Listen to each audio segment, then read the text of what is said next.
Jaya Jaya Śrī Caitanya Jaya Nityananda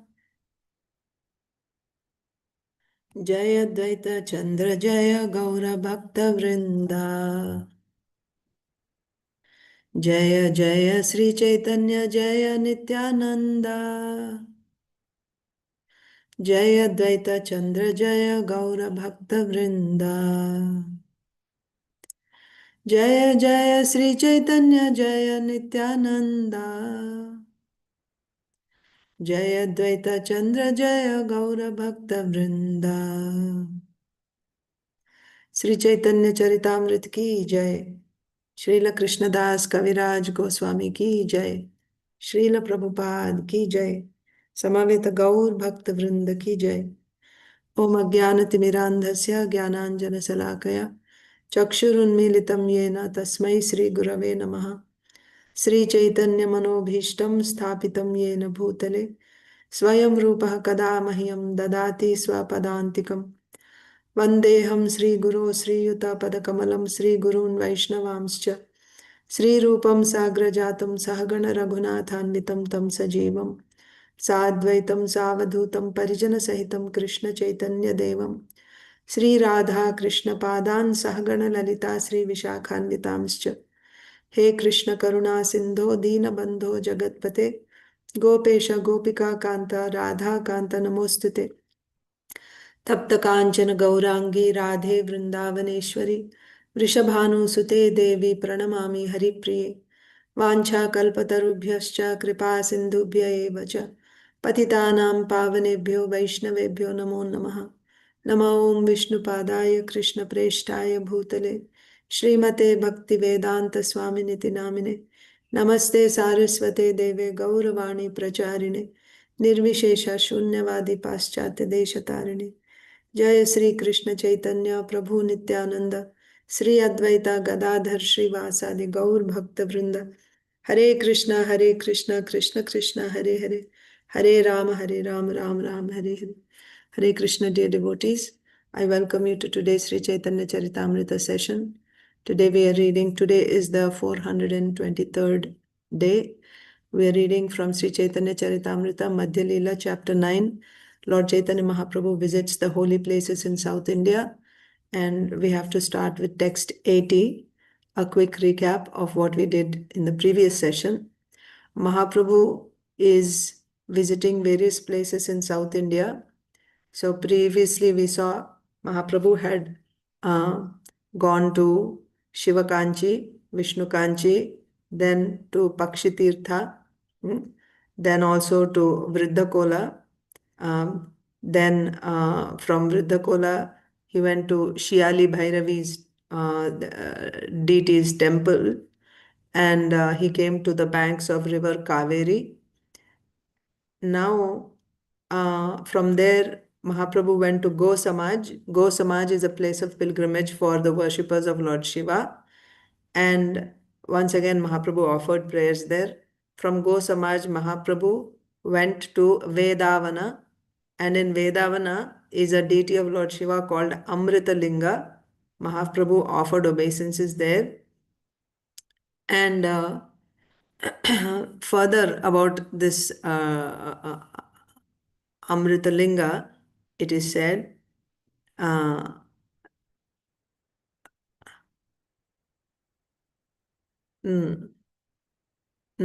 Amrita Linga, that's also, I think that's the big temple where, they have 39 acres of land.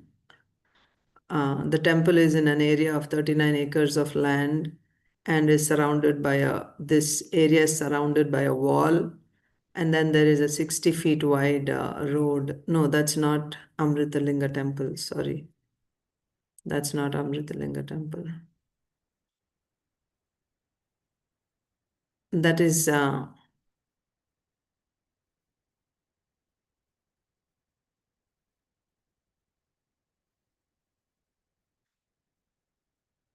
yes, that is the temple of Lord Shiva called Pitambara. And the place is today known as Chidambaram. So in Vriddhakola is Shvetavaraha. Then after after Vridhakola is Pitambara Shiva. Pitambara Shiva. So that Pitambara Shiva's temple is known as, there the deity is called Akashlinga. Okay, not Amritalinga, that is Akashlinga. Sorry.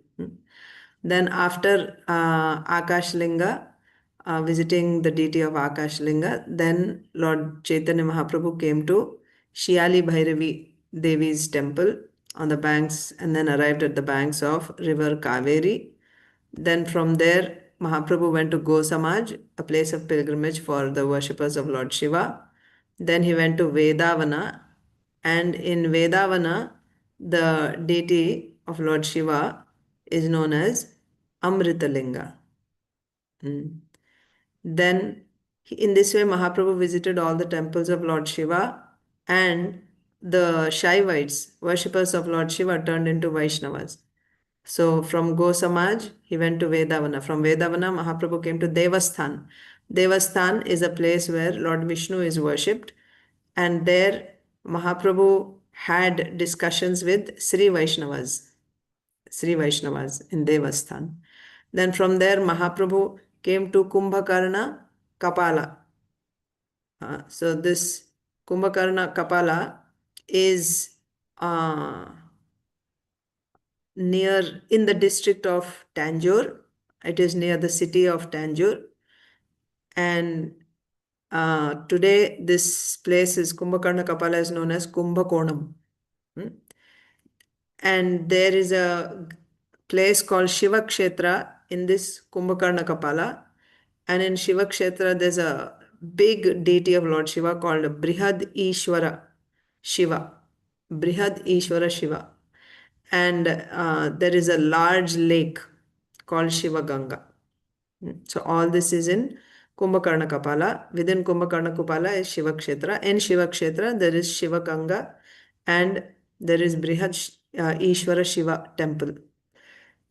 Then from there, same in Kumbhakarna Kapala, near the city of Tanjore, actually, yes, is a place called Pāpa-nāṣana, and there is a temple of Lord Vishnu. So Mahaprabhu visited Pāpa-nāṣana. From Shiva Kshetra, Mahaprabhu went to Pāpa-nāṣana. From Pāpa-nāṣana, Mahaprabhu arrived at Sri Rangakshetra. Sri Rangakshetra is the largest temple in India. Then we also saw how this temple has several boundary walls, 7 boundary walls, and each wall, outside each wall is a wide road, and how different devotees have constructed these roads. And also we saw how at one point, we heard about the 12 alvars. One of them is a woman, right? She is actually an incarnation of goddess Lakshmi called Andal or Goda Devi. And then she married the deity of Raṅganātha. She was married to the deity of Raṅganātha, and finally she entered into that deity. Then also we saw about other alvars, Tirumanga, then who built the 4th boundary of Srirangam by stealing money. Then we also saw another alvar called Tondara Dippadi. And he was associated with a prostitute, but by Lord Raṅganātha's mercy, he was,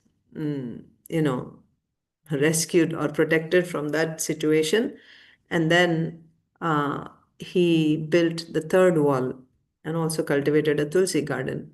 Also, we saw how Sri Ramanujacharya's descendant, Kuresh, and Kuresh's son, Sri Ram Pillai, and his son, Vag Vijay Bhatt, and his son, Vedavyas Bhatt, also called Sri Sudarshanacharya. When he was an old man, the Muslims attacked the temple and killed 1200 Sri-Vaishnavas. So the deity of Raṅganātha was brought to Tirupati, and from Tirupati, the governor of Gingi, Goppan Arya, brought the deity to a place called Simha Brahma, where the deity stayed for 3 years. And once again in 1371 AD, the deity was reinstalled in Raṅganātha temple. Like this, we saw all these details yesterday. And today we will begin with text 80. So Mahaprabhu is in Srirangam right now. So what happened there we will see now. Kāverīte snāna kori dekhi Raṅganātha stuti-praṇati kori mānilā kṛtārtha. So Mahaprabhu had arrived on the banks of Kāverī. So Mahaprabhu took a bath in Kāverī and then took darshan of Raṅganātha and stuti-praṇati kori. He chanted various stutis, meaning various verses in glorification, in praise of Lord Raṅganātha, pranati kori, and he offered obeisances. And he considered himself, very fortunate, kṛtārtha. He was very grateful for this opportunity. After bathing in the river Kāverī, Śrī Caitanya Mahāprabhu saw the temple of Raṅganātha and offered his ardent prayers and obeisances. Thus he felt himself successful. premāveśe kaila bahuta gāna nartana, dekhi camatkāra haila, saba lokera mana. So when Mahaprabhu was taking darshan of Sri Raṅganātha, he went into such ecstasy out of love for the Lord that in ecstasy he started singing and dancing in many ways. So seeing this, all the people there in Srirangam were awestruck. They were amazed. In the temple of Raṅganātha, Sri Caitanya Mahaprabhu chanted and danced in ecstatic love of Godhead. Seeing his performance, everyone was struck with wonder. śrī-vaiṣṇava eka Veṅkaṭa Bhaṭṭa nam prabhure nimantrana kaila kariya samman. So everybody could see the exalted position of Sri Caitanya Mahaprabhu from his influence, of course, and from his ecstasies. Seeing his ecstasies, they understood this is not an ordinary person, very exalted person. So one śrī-vaiṣṇava called Veṅkaṭa Bhaṭṭa invited Sri Caitanya Mahaprabhu to come to his house to honor prasad. He invited him. So this is the system. Whenever a sannyasi comes to a place, the grihasthas, especially the brahmanas, they invite the sannyasi to take prasad in their homes. So in this way, the sannyasi, because sannyasis don't have any home, they don't have any means of, maintaining themselves. They just travel from place to place, preaching to people about the Supreme Lord. And sometimes even if he's preaching or not, when there is a sannyasi, means he has renounced this material world. So now it becomes the responsibility of the society to provide for the sannyasis. For the sake of spiritual advancement, they have renounced all material duties in this world. So, maintenance means providing them food, like that. So, and they don't just stay in one place. They are just traveling to different places, unknown places, depending upon the Supreme Lord. So this is the culture. Whenever a sannyasi arrives in one's village or town, the local brahmanas immediately invite that sannyasi to their home to take prasadam. And even, while he's there to stay in their home, like that, they invite. But in case of Sri Caitanya Mahaprabhu, we see that generally he just stayed in the temples. But he took prasad in, whoever invited him, any brahmana who invited him to take prasad, he would go there. But he would stay in the temple. That's what we saw in the travels in South India. So now Mahaprabhu is in Srirangam, and this Brahmana, this devotee, śrī-vaiṣṇava devotee named Veṅkaṭa Bhaṭṭa, invited Sri Caitanya Mahaprabhu to come and to visit his home. And he did it with great respect, samman. A Vaishnava known as Veṅkaṭa Bhaṭṭa then invited Sri Caitanya Mahaprabhu to his home with great respect. Purport: Sri Veṅkaṭa Bhaṭṭa was a Vaishnava Brahmana and an inhabitant of Sri Rangakshetra. He belonged to the disciplic succession of Sri Ramanujacharya. Sriranga is one of the places of pilgrimage in the province of Tamil Nadu. The inhabitants of that province do not retain the name Veṅkaṭa. Oh, the inhabitants of that province do not retain the name Veṅkaṭa. So they don't have anyone as only Veṅkaṭa. It is therefore supposed that Veṅkaṭa Bhaṭṭa did not belong to that province, although he may have been residing there for a very long time. Veṅkaṭa Bhaṭṭa was in a branch of the Ramanuja Sampradaya known as Vadagalai. He had a brother in the Ramanuja Sampradaya known as Śrīpāda Prabodhananda Saraswati. The son of Veṅkaṭa Bhaṭṭa was later known in the Gaudiya Sampradaya as Gopal Bhatta Goswami, and he established the Radharaman temple in Vrindavan. More information about him may be found in a book known as Bhakti Ratnakar by Narahari Chakravarti. So, Veṅkaṭa Bhaṭṭa, because he is residing in Srirangam, one may think that he is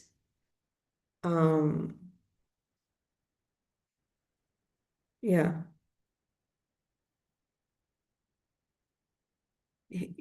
He's an inhabitant of Rangakshetra. So Srila Prabhupada is saying that Sri Ranga is a place of pilgrimage in Tamil Nadu, and Veṅkaṭa Bhaṭṭa was there in Srirangam. But because his name is Veṅkaṭa,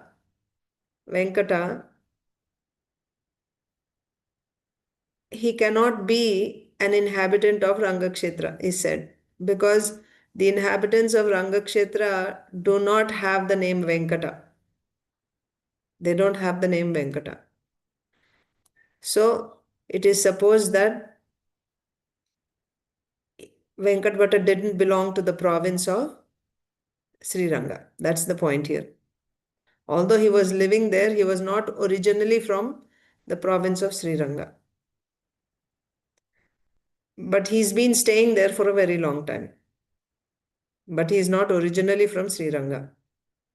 Otherwise, his name would not be Veṅkaṭa, because the inhabitants of Sriranga don't have the name Veṅkaṭa. I wonder why, I don't know. Okay. So Veṅkaṭa Bhaṭṭa is residing there, and he is from Ramanuja Sampradaya known as Vadagalai, but his brother was in the Ramanuja Sampradaya.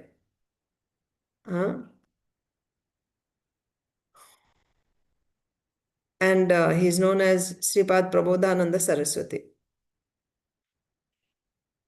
So anyway, this is the connection. Veṅkaṭa Bhaṭṭa is residing in Sriranga for a long time. He had a brother. So he's from Ramanuja Sampradaya called Vadagalai. And his brother was also in Ramanuja Sampradaya. And his brother's name is Śrīpāda Prabodhananda Saraswati. So from the name you can understand Saraswati means he's a sannyasi, his brother, Prabodhananda Saraswati.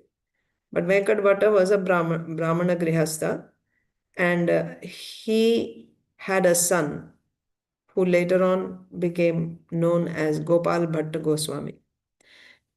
And the details can be found in the book Bhakti Ratnakar about Gopal Bhatta Goswami. Actually, when Srila Krishnadas Kaviraj Goswami was about to take up the work of Śrī Caitanya Charitamrita, he went and asked for the blessings of the Vaishnavas. So he approached the Goswamis. Gopal Bhatta Goswami said, and also Raṅganātha Bhatta Goswami. Gopal Bhatta Goswami and Raṅganātha Bhatta Goswami, they said that we will give you our blessings on one condition, that you will not say anything about us in your book. You should not mention our book. Just think about the humility. Śrī Caitanya Charitamrita is going to be the authentic scripture telling us about the life of Śrī Caitanya Mahāprabhu, Śrī Caitanya Mahāprabhu is the incarnation for Kali Yuga. And if anybody wanted to know the details of Śrī Caitanya Mahāprabhu, this is the book. They would have to come to Śrī Caitanya Charitamrita. And to have your name written in Śrī Caitanya Charitamrita as part of the pastimes of Śrī Caitanya Mahāprabhu, how glorious is that? But see the humility of these devotees. They didn't want any type of glory, name, fame. So they said, yes, we will give you our blessings on the condition that you don't write our name in the book. That's why we find details of Srila Rupa Goswami, Sanatan Goswami, Raghunath Das Goswami, but we don't find the details about Raghunath Bhaṭṭa Goswami especially, we don't find the details. And Gopal Bhatta Goswami also very little about his childhood we see. So that is why here it is said, Srila Prabhupada is saying that if you want to know more details about Gopal Bhatta Goswami, you should refer to Bhakti Ratnakar. Next. Nija-ghare loya kaila pāda-prakṣālana se jala loya kaila sa-vaṁśe bhakṣana. So this Veṅkaṭa Bhaṭṭa took Śrī Caitanya Mahāprabhu to his own house. He invited him and he brought him to his own house. And after he brought Śrī Caitanya Mahāprabhu to his house, he bathed the lotus feet of Śrī Caitanya Mahāprabhu. He washed the feet of Śrī Caitanya Mahāprabhu. And that water, the foot wash, se jala loya kaila sa-vaṁśe bhakṣana. He drank the water that washed the lotus feet of Śrī Caitanya Mahāprabhu. Not just him, but all his family members. Along with all his family members, he drank the water that washed the lotus feet of Śrī Caitanya Mahāprabhu. Sri Veṅkaṭa Bhaṭṭa took Śrī Caitanya Mahāprabhu to his home. After he washed the lotus feet, all the members of his family drank the water. Bhikka koraya kichu kailo nivedan chaturmasya asi prabhu haila upasanna. So, upasanna. Bhikka koraya kichu kaila nivedan. After Bhikka koraya means after giving prasadam. So after making Mahaprabhu honor prasadam, after serving him prasadam, then he requested Veṅkaṭa Bhaṭṭa, so he had invited Mahaprabhu to take lunch prasad. So when Mahaprabhu came, they washed his lotus feet, drank that water, served him lunch prasad. After Mahaprabhu finished eating, then Veṅkaṭa Bhaṭṭa went and submitted a request in front of Mahaprabhu. Kichu koila nivedan, right? He's made a submission. What is that? Chaturmasya asi prabhu. Chaturmasya is beginning, my Lord. Haila upasanna, right? So my Lord has already arrived. So he's saying after offering lunch to the Lord, Veṅkaṭa Bhaṭṭa submitted that the period of Chaturmas had already arrived. Chaturmasya asi prabhu haila upasanna.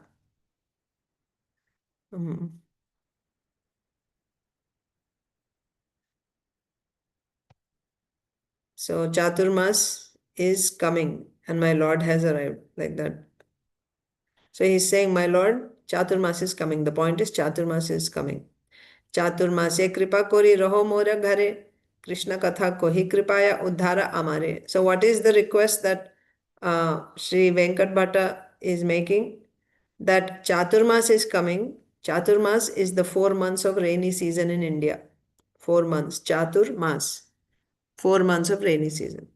So traditionally, sannyasis are traveling. They don't stay in one place continuously. They have to travel from place to place.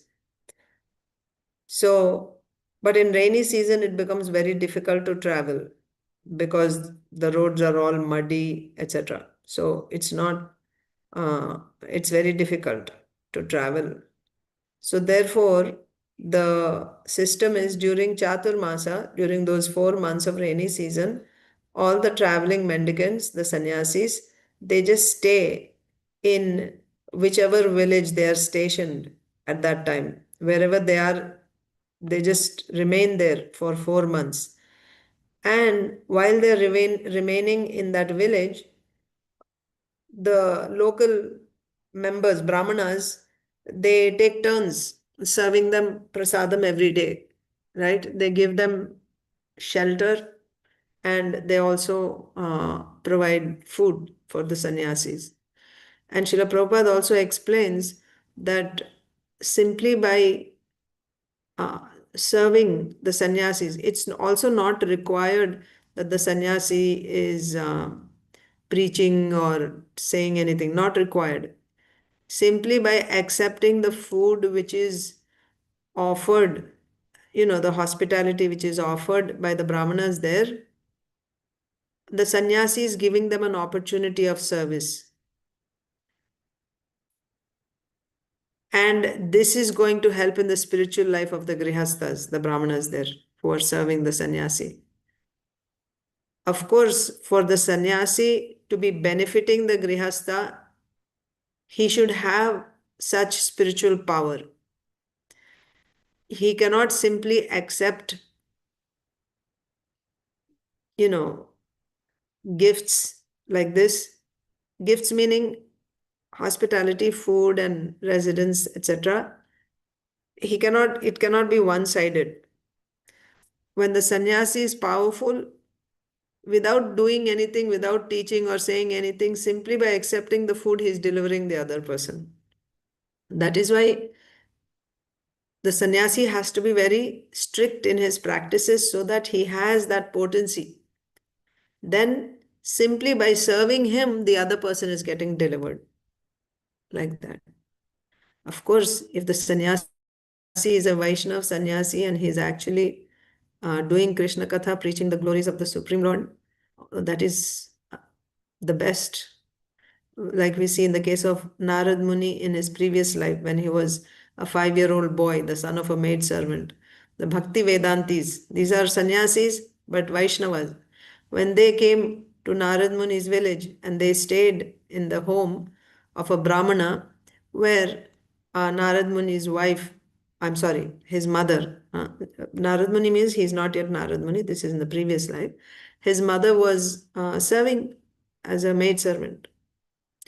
But they were doing Krishna Katha every day, and Narad Muni got the opportunity to hear from them, and he benefited so much. And then on top of that, he also got their remnants. So he got their mercy in both ways. By this, he got faith to hear more and more, and he progressed rapidly like that. So that is the advantage of serving Vaishnava sannyasis. But even otherwise, sannyasis, when they're traveling in the 4 months of rainy season, they stay, and the villagers there, the brahmanas, they take care of his food and residence. So that is why here we see Veṅkaṭa Bhaṭṭa in Sri Rangam. Veṅkaṭa Bhaṭṭa is requesting Śrī Caitanya Mahāprabhu, who is now in the role of a sannyasi, to kindly stay in his house during the 4 months of the rainy season. And while staying, he can do Krishna Katha. And in that way, kindly deliver him and his family, like that.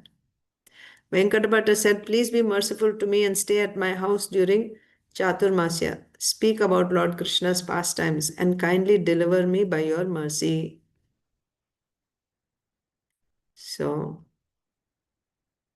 then we will see what Mahaprabhu did, if he stayed there in the next session.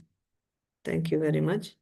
Śrī Caitanya Charitamrita ki jai. Srila Krishnadas Kaviraj Goswami ki jai. Srila Prabhupada ki jai. Samavita